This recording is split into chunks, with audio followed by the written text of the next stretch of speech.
Okay, if you hear hammering in the background, it's because they're doing construction right outside my window. I can't control it. It's not my fault. Give me a break, okay? So, yeah, let's jump in.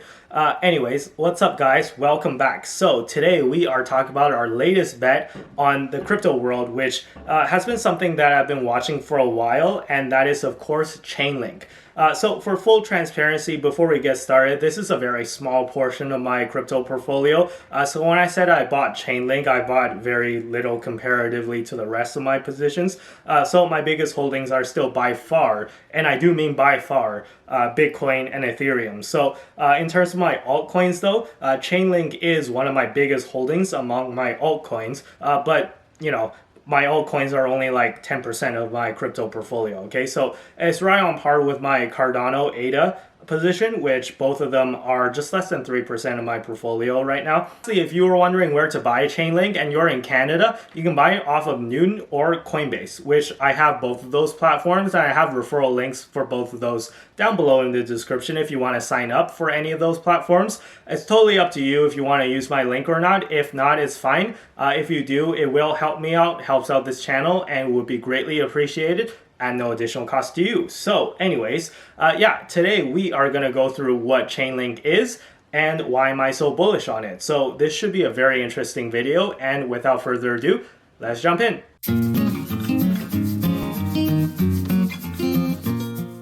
So, brief overview of what Chainlink does. So, it's what's called a decentralized oracle.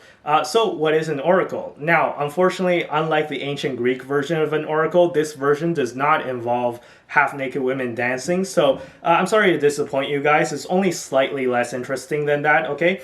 So, when it comes to blockchain, an oracle is a service that brings in outside real-world data to the blockchain. So, for example, if you're trying to write a decentralized application that has anything to do with the stock market, you'll need an oracle to tell you what the stock price is and what the indices are and stuff like that, right? So that data has to be brought into the blockchain world. So if you're making a smart contract and if you want it to trigger when a certain place hits a certain temperature or something, that needs to be brought in through an oracle, right? The temperature data, because that doesn't exist on a blockchain natively. Essentially anything that involves information that needs to be brought in from the real world to the blockchain, you need an oracle. And Chainlink is by far the biggest oracle service out there. And what's interesting about Chainlink is that it's designed to be blockchain agnostic, meaning that it's not specifically designed to run on Ethereum or Bitcoin or Cardano. You can use it for pretty much any blockchain. So this makes it very helpful for any blockchain projects that are involved with smart contracts or DeFi. And Chainlink has partnerships with so many of these different projects. It's too hard to even count. So I'm not even going to bother, but I'm just going to show you a graphic and you guys can see for yourselves.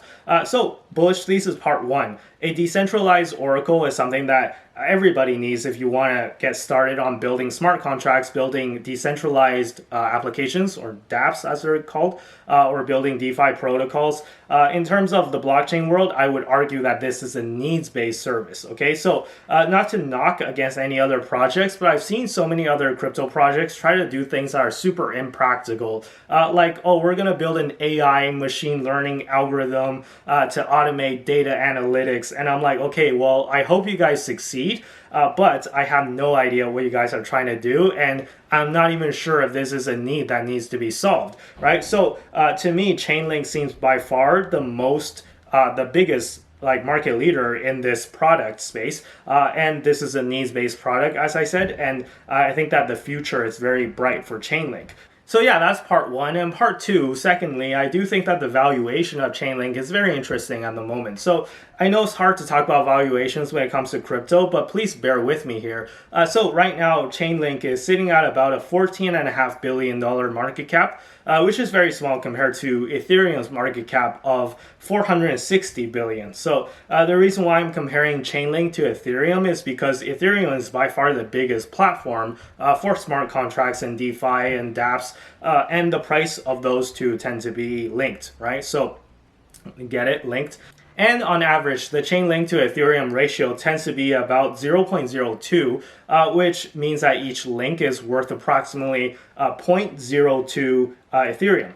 So this is what it is historically on average. Now, lately, Ethereum has skyrocketed while Link has lagged behind. So the ratio is sitting at about 0.008, which means that if the ratio were to return to average, this would mean a 2.5x upside for Link, which would put us at about $75 per Link. Now, no guarantees. This is not financial advice. If you were to ask me why the Link ratio has dipped, or the Link to ETH ratio has dipped, it's because a lot of attention recently has been put on ETH because of various reasons like the NFT boom and the London hard fork upgrade. But eventually I do see a future where some of that attention starts to shift away from ETH to other projects.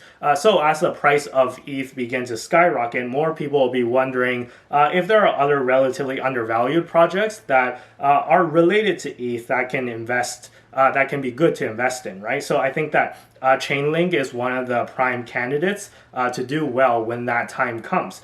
So yeah, I've shifted my strategy a little. As you can tell in the chart from the beginning, I just swapped most of my Chainlink, or most of my Litecoin to Chainlink. So I still like Litecoin. I still think that it will do well. I don't think it's going to go away, but I just think that Chainlink has more upside compared to Litecoin, and it has way more utility than Litecoin. And that's something that you want to keep in mind as well. It's just to keep an open mind to change your opinion when the facts change. And the fact is that I have been slightly disappointed in Litecoin's performance over the past few months, and I'm looking for ways to diversify my portfolio anyways.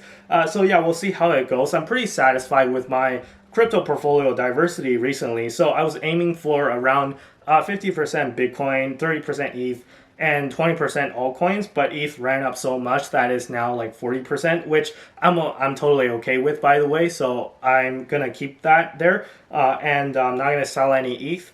So I might pick up some Cardano though, so I want to maybe boost that to like around 5%.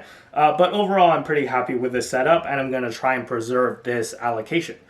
So yeah, anyways, that's just a small update for you, and yeah, we'll see how it goes. Be sure to hit the like button if you enjoyed the video, and consider subscribing if you like this series. Be sure to follow me on Twitter and Instagram, links down below in the description as always. And with that being said, I'll see you guys in the next video. Bye-bye.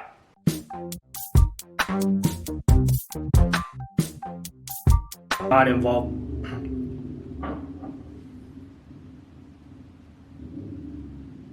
This is my face when a giant motorcycle just comes by.